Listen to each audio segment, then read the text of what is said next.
peristiwa yang terjadi di dalam Perjanjian Lama. Sudah? Ya, pendahuluannya. Silakan. Oke. Ini kita lihat kepada kisah Sadrak, Meshach dan Abednego. Ketika Nebukadnezar, yaitu Raja Babel, menawan Israel, lalu dia telah mengangkut ribuan orang-orang Israel pergi ke Babel. Dan dari ribuan orang Israel yang diangkut itu ada 4 pemuda sebenarnya yang diangkut bersama. Tapi malam ini saya hanya ingin membawa kita kepada kisah 3 orang pemuda ini, yaitu Sadrak, Meshach dan Abednego. Dan 3 pemuda ini merupakan pemuda yang sangat pintar, pemuda yang sangat cerdik, yang ada di kalangan umat Israel pada masa itu. Kesombongan, kemegahan, keangkuhan Nebukadnezar ini semakin hari semakin besar. Karena bagi Nebukadnezar pada masa itu tidak ada raja yang sangat kuat dan tak ada raja yang sangat hebat seperti dia. Wah, dia makin sombong. Lalu Nebukadnezar mengarahkan seluruh para pegawainya dan tukang-tukang besi, orang-orang yang pandai dengan ukiran, membuat satu patung, yaitu patung Nebukadnezar. Lalu patung itu diangkat, dan semua orang yang ada di Babel pada masa itu harus menyembah kepada patung gambar Nebukadnezar. Setelah patung itu dibuat, lalu orang harus menyembah kepada patung itu. Dan yang kedua, ketika Nebukadnezar berjalan pergi kemana-mana, semua orang harus tunduk menyembah ke tanah, tidak boleh pandang muka Nebukadnezar. Tapi waktu Agung datang ke Sarawak dan Sabah, semua orang pergi selfie dengan Agung. Dan patung kata orang Sabah, pergi selfie dengan dia. Tetapi Nebukadnezar ini lain. Kalau dia keluar, tak ada orang yang boleh berdiri, tetapi harus menyembah kepada dia. Namun 3 pemuda ini, Sadrak, Meshach dan Abednego, tidak mau. Karena bagi mereka 3 ini hanya satu saja yang harus disembah, yaitu Allah Yahweh mereka. Jadi akhirnya, ini kita cerita dalam Alkitab, dalam kitab Daniel. Akhirnya satu kali Nebukadnezar itu berjalan, semua orang tunduk dan tidak boleh memandang muka Nebukadnezar. Lalu ditangkaplah mereka 3. Raja, ada 3 orang pemuda dari Israel yang tidak mau menyembah kepada kamu. Mereka tidak mau tunduk. Tetapi mereka 3 ini sudah dibawa bekerja di dalam istana. Siapa mereka? Kata Nebukadnezar. Ini mereka 3. Kamu 3? Ya. Betul-betul kamu tidak menyembah saya ketika saya berjalan? Ya. Kami hanya menyembah kepada Allah kami saja. Sekalipun engkau raja, tetapi kami tidak patut dan tidak layak menyembah engkau sebagai Tuhan yang harus disembah. Marah dia, sudah. Marah betul ya. Kalau pasta marah itu lain.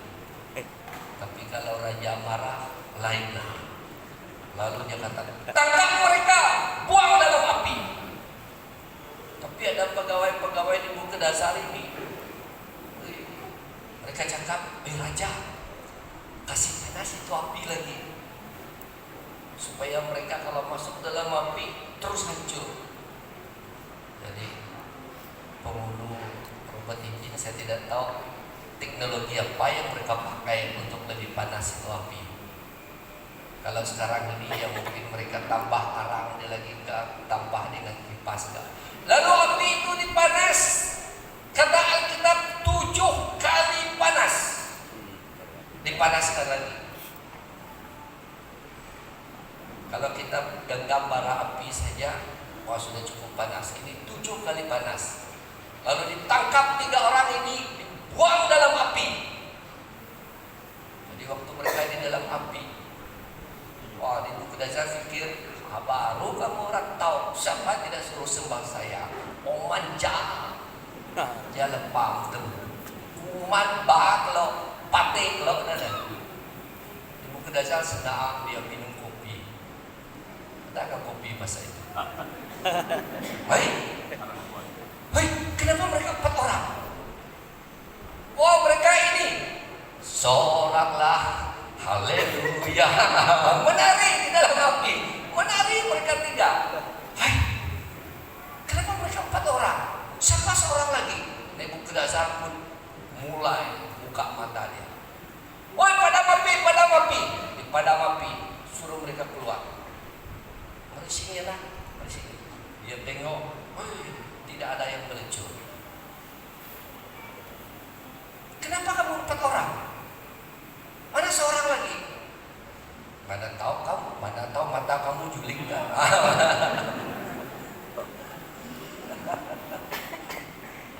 Lalu Nebukadnezar lepaskan. Nah kembali kepada kisah 3 orang ini.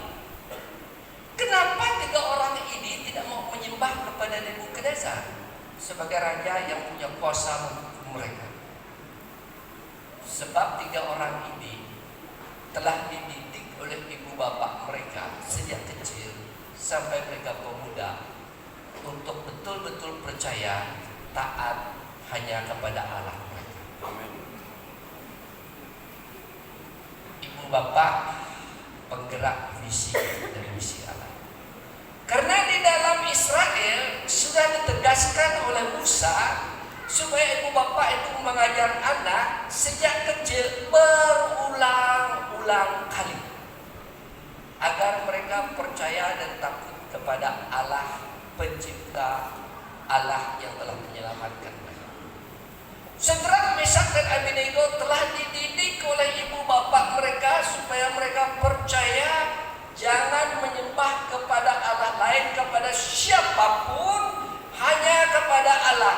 Dan ketika Sedrak, Mesak dan Abednego ini dibawa ke Babel lalu disuruh menyembah kepada Nebukadnezar, mereka 3 ini tidak mau menyembah kepada Nebukadnezar sebab pengajaran daripada Taurat yang telah didengar oleh mereka dari ibu bapak mereka itu telah mereka simpan di dalam hati mereka dan mereka tetap setia menyembah kepada Allah.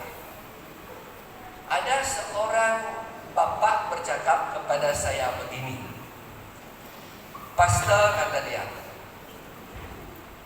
"tiap malam saya tidur dengan nyenyak dan lena. Tiap malam. Karena orang lain kalau anak mereka pergi ke Semenanjung pergi sekolah, mereka sangat risau sekali. Bagaimanakah mereka nanti kembali, bagaimana hidup mereka. Tetapi saya pastor, saya tidak pernah ragu-ragu, saya tidak pernah khawatir. Anak saya pergi sekolah ke Semenanjung, saya tidak pernah takut. Kenapa? Karena sejak kecil mereka sudah saya didik tentang siapa itu Yesus Kristus." Wah, saya sendiri pun berpikir lagi dalam hati saya, macam mana kalau anak saya nanti pergi sekolah di Semenanjung? Apakah saya tidur lena seperti bapak ini? Jadi kalau kita sebagai ibu bapak seperti ibu bapak Sedrak, Mesak dan Abednego ini benar-benar mengajar anak-anak kita tentang siapa itu Yesus, kemanapun mereka pergi, kemanapun mereka berada, kita tidak pernah khawatir dan risau. siapa menjadi istri mereka ataupun suami mereka, apa yang mereka makan, apa yang mereka minum, apa yang mereka masuk dalam mulut mereka. Faham istilah saya? Memang mereka makan KFC, memang mereka minum cola, tetapi jenisnya itu harus kita tahu apa jenisnya. Sebab ada ibu bapak yang berkata begini kepada kami dua istri, macam mana kamu dua boleh hantar dua anak sekali pergi semenanjung sekolah, sedangkan gaji kamu pas naik ini, dia tahu gaji pas naik tidak sampai 1.000. Macam mana? Satu bulan berapa anak kamu minta duit? Saya kata, tidak ada PTPTN. Dan duit yang kami hantar itu sudah saya hitung. Bulan ini, itu cukup. Tapi kami punya anak, 1 bulan 500 tidak cukup Pak, 1 orang. Itu belanja makan saja. Saya kata, ya mungkin mereka itu pergi makan di restoran 5 bintang.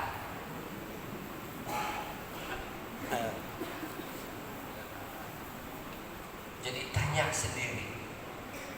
Jadi kita kembali kepada kisah Sadrak, Mesyak dan Abednego. Sekalipun mereka berpisah dari keluarga mereka, ditawan, dibawa ke Babel, tetapi ibu bapak mereka tidak pernah khawatir di Israel, sebab mereka tahu yang mereka tetap percaya dan mengaku Tuhan Allah mereka adalah Tuhan yang harus mereka imani dalam hidup mereka. Kenapa ini boleh terjadi Bapak Ibu Saudara-saudari? Sebab ibu bapak Sadrak, Mesyak dan Abednego ini telah melaksanakan tugas tanggung jawab mereka, di mana mereka membawa mereka mengenal siapa itu Allah yang mereka percayai. Jadi malam ini saya ingin membawa kita belajar tentang 2 keluarga di dalam Alkitab yang benar-benar melaksanakan tanggung jawab dan peranan mereka sebagai ibu bapak penggerak visi dan misi Allah. Ingat, visi dan misi Allah itu adalah supaya setiap orang diselamatkan, mulai dari anak-anak kita. Kita buka dulu di dalam Yosua 24 ayat 15. Oke, teruskan. Ya, Yosua 24 15. Ini ya saya mau bagi kita 2 untuk belajar. Ayat 15 berkata, tetapi jika kamu anggap tidak baik untuk beribadah kepada Tuhan, pilihlah pada hari ini kepada siapa kamu akan beribadah. Allah yang kepadanya nenek moyangmu beribadah di seberang sungai Efrat, atau Allah orang Amori yang negerinya kamu diambil ini. Tetapi ingat kata-kata Yosua, tetapi aku dan seisi rumahku, kami akan beribadah kepada Tuhan. Jadi pertama yang kita belajar dari Yosua, dia tidak tertarik pada perubahan. Oke, kembali sekejap kepada kisah ini. Yosua itu pengganti Musa yang memimpin umat Israel berpindah dari Mesir ke tanah Kanaan. Jadi Musa tidak sampai ke tanah Kanaan, lalu Allah yang mengambil Yosua menggantikan dia. Jadi di tanah Kanaan itu sudah maju sekali. Di tanah Kanaan itu juga sudah berlainan agama, berlainan orang. Bayangkan mereka 400 tahun tinggalkan tanah mereka. Setelah 400 tahun itu kembali ke tanah Kanaan. Dan tanah Kanaan yang mereka duduki itu tidak seperti 400 tahun yang lalu.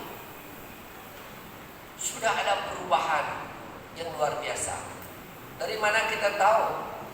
Kita tahu itu adalah ketika Musa mengutus 12 pengintai. Musa utus 12 pengintai pergi mengintai tanah Kanaan. Lalu 12 pengintai ini balik dan memberi laporan. Apa laporan yang mereka bagi tahu? Tanah itu tanah yang luar biasa, orangnya besar, bangunannya banyak sekali, dan kemajuannya luar biasa. Di sana kita tahu. Nah, sampai di tanah Kanaan, tanah perjanjian, mereka rebut tanah itu, mereka dapat jadi milik Israel. Sebab itu kan tanah perjanjian yang hari ini itu dikatakan negara Israel. Mereka sudah dapat tanah itu balik. Namun di dalam perjalanan umat Israel sebelum sampai ke tanah Kanaan itu, mereka menginap di beberapa tempat dahulu. Sedang mereka dalam perjalanan itu, banyak orang Israel ini yang berubah hati mereka. Kenapa? Karena melihat keadaan-keadaan tempat yang mereka lalui itu, mereka ikut. Dan sampai di tanah Kanaan, Yosua lihat, sedangkan dalam perjalanan itu orang Israel ini banyak berubah. Dan apalagi sekarang ini kami sudah berada di tanah ini, tetapi tanah Kanaan ini, negeri ini sudah negeri yang sangat maju. Kalau kita lihat bagaimana mereka masuk tanah kota Yeriko, kan kota Yeriko itu dikelilingi dengan tembok yang sangat besar dan tinggi. Itu menunjukkan bahwa kota Yeriko itu menjadi satu kota yang sudah sangat maju. Jadi Yosua berpikir begini, sedangkan dalam perjalanan mereka sudah kadang-kadang ikut agama lain, kadang-kadang kawin dengan orang yang tidak percaya. Apalagi sekarang ini kami sudah duduk di tanah Kanaan ini yang memang sudah maju. Semuanya sudah ada, kemajuan sudah ada. Risau Yosua, risau dia, khawatir, takut dia, sebab segalanya sudah ada. Tak ada yang tidak ada. Tidak seperti waktu dalam perjalanan mereka hanya hidup dalam kemah. Mereka hanya makan mana saja. Mana saja, itu saja mereka makan. Tetapi di tanah Kanaan itu, wah, dikatakan dalam kitab, susu dan madunya, buahnya dan segalanya sudah ada. Lalu Yosua telah memberi satu peringatan yang keras untuk mereka. Dengan berkata, aku dan seisi keluargaku, kami tetap percaya kepada Tuhan. Jadi dari sini kita belajar 3 perkara dari statement Yosua ini. 1, Yosua berkata, saya tidak akan terpedaya pada agama yang baik di tanah Kanaan. Karena mengikut Tuhan pada masa itu ada 10 hukum yang harus umat Israel itu ikuti. Tetapi agama yang ada di tanah Kanaan pada masa itu agama yang tidak perlu mengikut 10 hukum itu. Jadi agama pada masa itu yang ada di sana, yang dianuti oleh orang-orang yang sudah hidup di sana itu, membuat orang Israel itu boleh tinggalkan agama mereka dan ikut agama yang lain. Siapa agama itu? Ya, saya bisa terapkan gini saja. Kalau jadi orang Kristen itu, susah betul. Kalau pergi di rumah yang klap-klip, pergi dulu itu tidak dapat. Nanti pastor tengok. Saya ambil contoh ringkas. Waktu saya melayani di Miri, hari Isnin pastor itu kan cuti itu pastor. Saya pergi kedai, pergi beli ikan di market yang dekat tepi Koong. Ada market di sana dulu lah. Ya. Sekarang itu market ikan itu sudah pindah. Saya parking kereta, lalu saya jalan. Dan sebelum sampai market itu ada deretan kedai lagi. Di sana ada klinik Dr. Yi dan ada spot toto. Jual nombor lah. Saya jalan, saya lihat ke dalam, macam saya punya pelayan ini. Saya kata, balik saya lagi. Tengok lagi. Balik saya tengok di dalam, dia pun tengok di luar, lalu dia datang. Pastor, saya datang bawa kawan saya bini.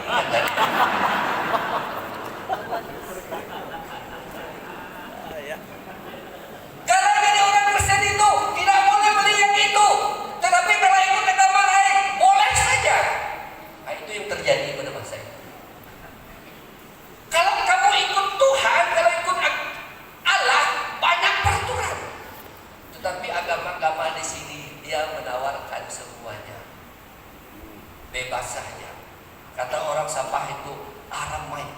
Lalu saya kata, aram kita mati. Nah ini, itu Yosua berkata, sekalipun agama-agama yang lain ini menarik kita, bagus yang kita pikir, tetapi saya tidak akan tertarik. Kami keluarga tetap percaya kepada Allah. Jadi hari ini banyak pengajaran-pengajaran yang menarik Bapak Ibu, saudara-saudara. Tegalek dekat ikut agama jahat toh. Sokat dekat nesek-nesek keribut lah. Ada lepas tadi SIDG catitik pente sokat mea tekan hati lu. Kalau tegak keti, oi ikut agama jahat. Dituak. Saya ikut sebayang are. Saya tinggiong na daw ko tak naareh ngati jangan tusah sebayang SIB ini meran tusah jangan naareh jangan nanti sebayang dulu alam muni. Itulah yang terjadi yang Yosua takut pada masa itu. Ada yang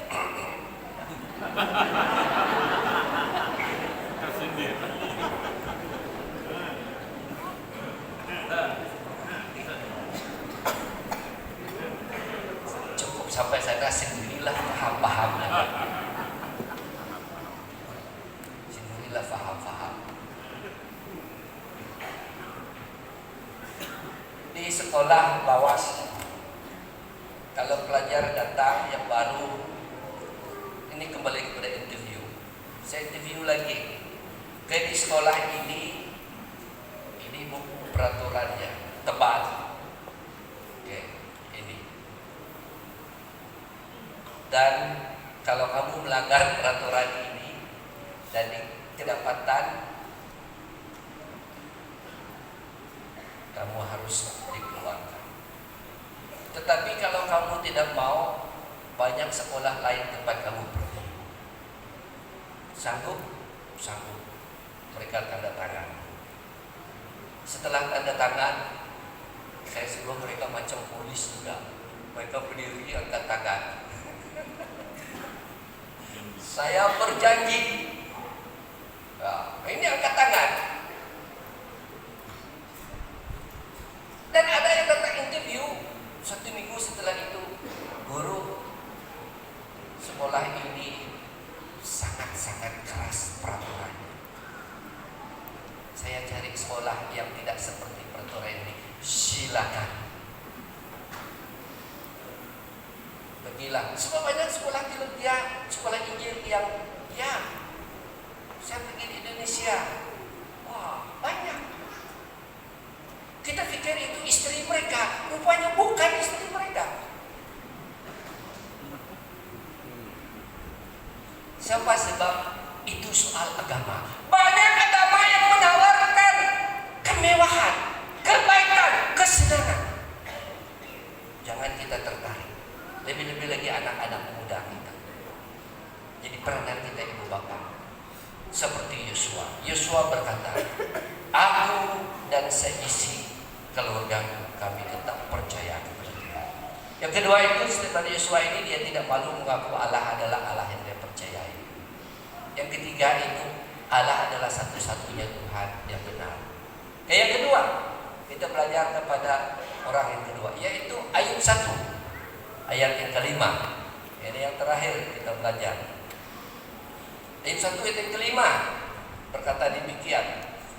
Setiap kali apabila hari-hari pesta telah berlalu, Ayub memanggil mereka dan menguduskan mereka. Keesokan harinya pagi-pagi bangunlah Ayub, lalu mempersembahkan korban bakaran sebanyak jumlah mereka sekalian. Sebab pikirnya mungkin anak-anakku sudah berbuat dosa dan telah mengutuki Allah di dalam hati. Demikianlah dilakukan Ayub senantiasa. Yang kedua, keluarga yang kedua yang kita belajar bagaimana ibu bapak itu menjadi penggerak misi Allah, yaitu menjadi imam dalam keluarga. Menjadi imam dalam keluarga. Jadi ada dua tugas Ayub di sini sebagai imam. Satu, dia sebagai pengentara keluarga, pengentara. Yang kedua itu dia berdoa bagi mereka, yaitu anak-anaknya. Ini dalam ayat yang kelima semua. Jadi saya terus langsungkan saja bagaimana menjadi imam dalam keluarga ini. Kita sebagai ibu bapa, untuk menggerakkan visi dan misi Allah mula dari keluarga kita, kita yang harus selalu membawa anak-anak kita berdoa. Berdoa. Jadi dalam kisah ini Ayub tiap-tiap pagi dia berdoa mempersembahkan korban dan berdoa bagi mereka. Demikianlah dilakukannya senantiasa. Itu ayat terakhir kan? Itu ayat terakhir. Senantiasa dikatakan. Artinya tiap-tiap hari dan seumur hidup Ayub itu dia senantiasa berdoa bagi keluarganya. Bagi keluarganya. Nah ini kisah lagi. Kami dua, istri juga dalam pelayanan. Pergi kami dua menjemput makan dalam satu keluarga. Ya kalau kita pasti jemput makan dalam keluarga jemaat kan, mana ada kita yang panggil untuk berdoa kan? Kita tunggu keluarga itu kayak berdoa pasti. Kalau mereka suruh kita berdoa, baru kita berdoa. Selagi mereka tidak suruh berdoa, juga kita tidak akan makan kan? Itu kan. Walaupun di sana itu ada babi hutan, ada kijang, ada semuanya. Kita lapar, kita tunggu. Kan kita pasti, ayo kita semua sudah ada di sini, mari berdoa. Lalu istri kepada bapak ini, dia sengaja tidak mau bercakap, sengaja. Lalu duduklah kami. Tapi ada anak bapak ini umurnya sekitar 5 tahun, cepat mau makan. Mana tidak, kami semua sudah di meja, cepat mau makan. Mungkin dia tengok makanan sana sangat enak, lalu dia kata, dia tengok dia punya mak dia bagi signal dengan dia. Lalu dia kata, Bapak, sembahyang Bapak mau makan saya. Lalu bapaknya, tidak saya pandai berdoa. Dan tidak saya pandai berdoa. Doa makan pun tidak pandai, tetapi dia adalah orang Kristen. Nah ini, jadi Ayub menjadi imam. Jadi bagaimanapun sekurang-kurangnya kita sebagai ibu bapak ini pandailah kita berdoa sebelum makan, sebelum tidur.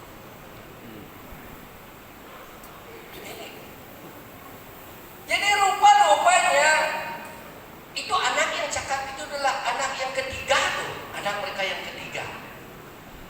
Rupa-rupanya selama hidup mereka ini tidak pernah bapak ini berdoa. Hanya istrinya saja yang berdoa. Jadi Ayub, kalau kita lihat di dalam teks ini, Ayub itulah yang menjadi imam. Artinya dialah yang berdoa untuk mereka. Jadi bapak-bapak di sini jangan tidak bawa anak berdoa. Sekurang-kurangnya ajarlah mereka berdoa. Dan kalau kita sendiri yang berdoa sebelum makan, itu secara langsung menjadi penggerak visi dan misi Allah di dalam keluarga. Visi dan misi Allah di dalam keluarga. Saya pernah khotbah dalam kebaktian Bapak. Sebab saya kata, kadang-kadang saya ini malu pergi ke kebaktian kelompok sel. Tiap kali kelompok sel yang memberitahu bahan doa, istri. Yang berdoa, istri. Tetapi kalau sudah itu makan, yang paling banyak makan bapak, saya main-main.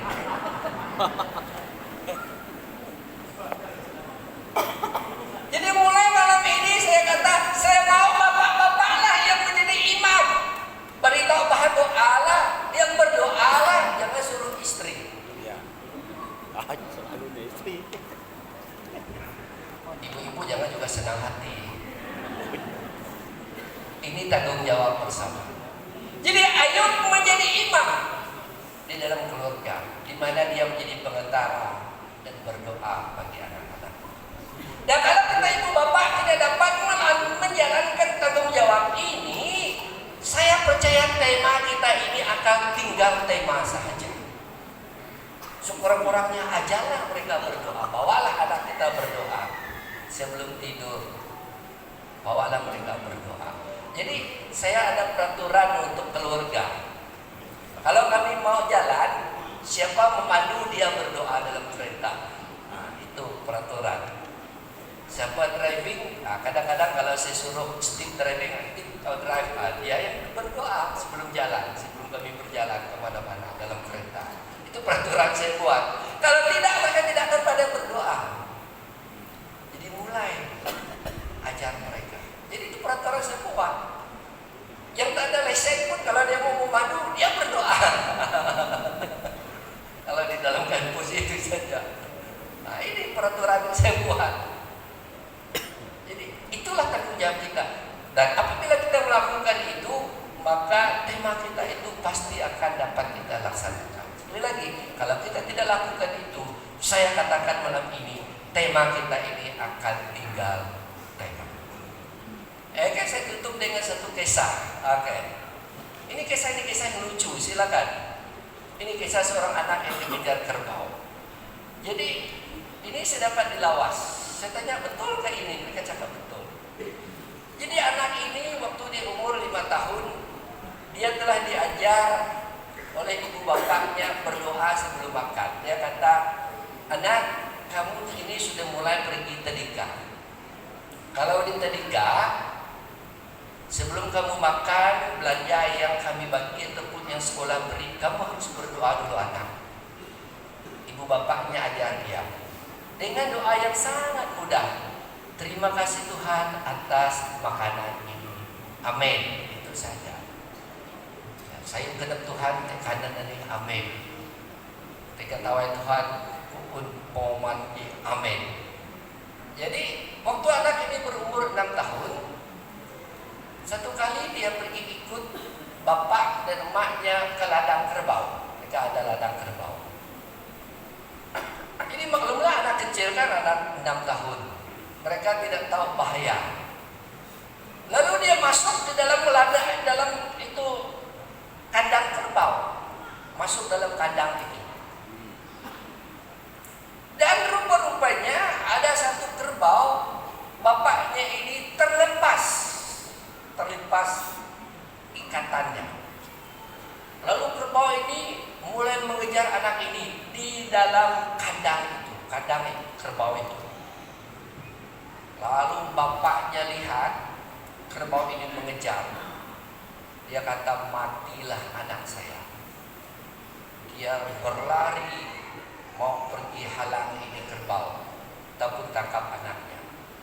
Anaknya mulai pucat dan berteriak. Kerbau itu makin menghampiri dia. Lalu anak ini ingat kata-kata bapaknya. Dia tidak boleh lari, lalu dia berdiri. Terima kasih Tuhan atas makanan ini. Kerbau pun berhenti. Saya kata betul ke ini, mereka kata betul. Kerbau itu berhenti. Memang betul kerbau itu makanan kan.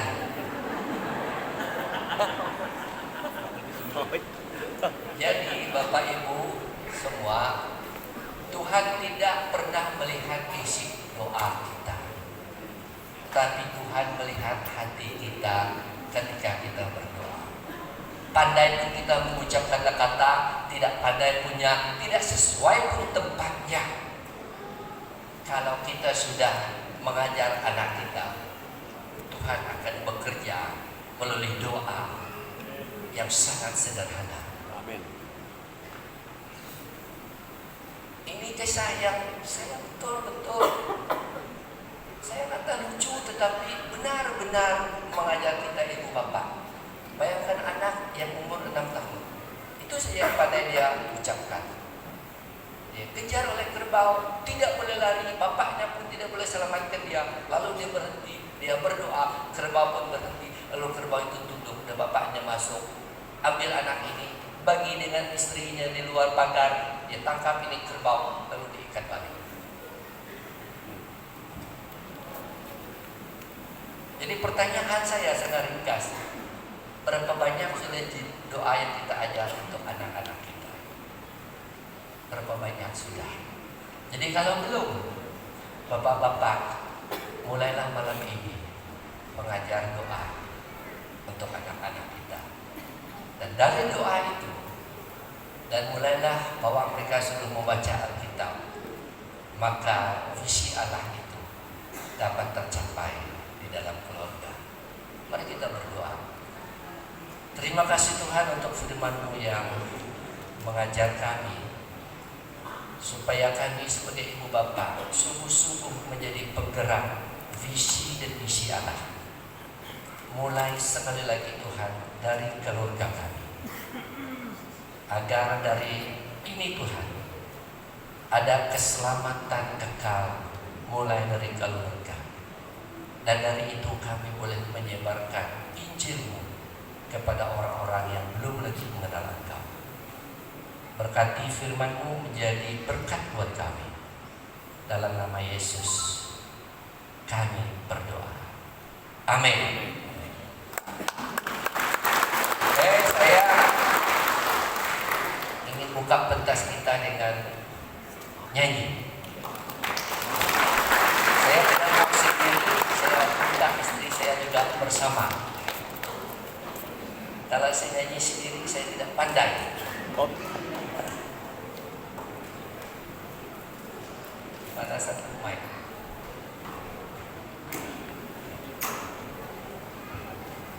Salah mic baca dia. Secak ni.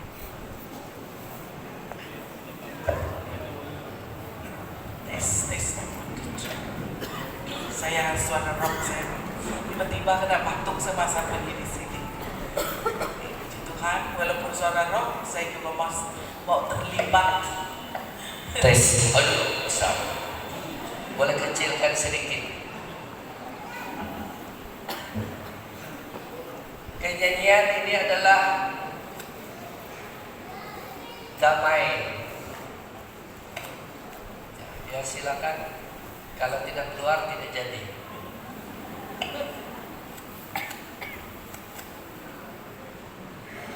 Kasih besar musiknya. Bolehkah? Okay. Lagi besar lagi. Besar lagi. Oke.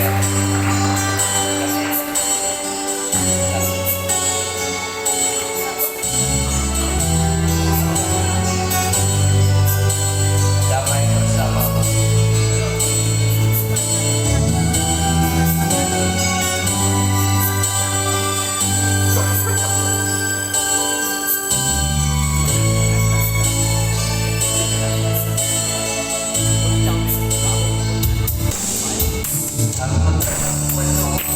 Di bawah mentari,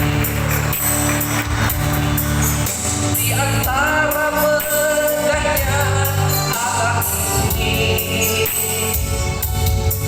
menikmati indahnya kasih-Mu, ku rasakan damainya hati-Mu.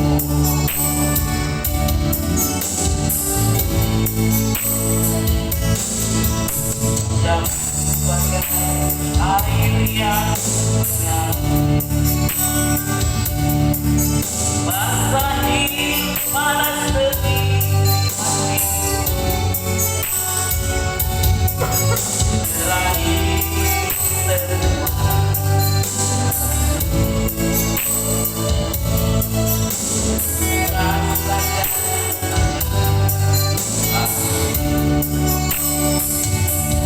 Jangan biarkan damai ini pergi. Jangan biarkan semuanya berlalu. Hanya pada-Mu Tuhan tempat berteduh, dan semua kepalsuan dunia. Jauh dari dirimu akan ku tempuh semua perjalanan agar selalu ada dekatmu. Biar ku rasakan lembutnya kasihmu. Jangan biarkan damai ini pergi. Jangan biarkan semuanya berlalu. Hanya padamu Tuhan tempat berteduh dari semua kepalsuan dunia.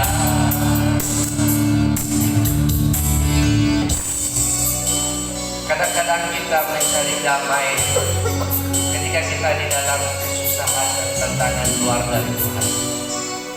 Tetapi damai itu tidak pernah kita temui. Tapi bila kita memiliki damai dari Tuhan, maka tantangan dan cabaran itu boleh kita lewati dan kita tetap bersyukur karena Tuhan itulah sumber damai sejahtera dalam hidup kita.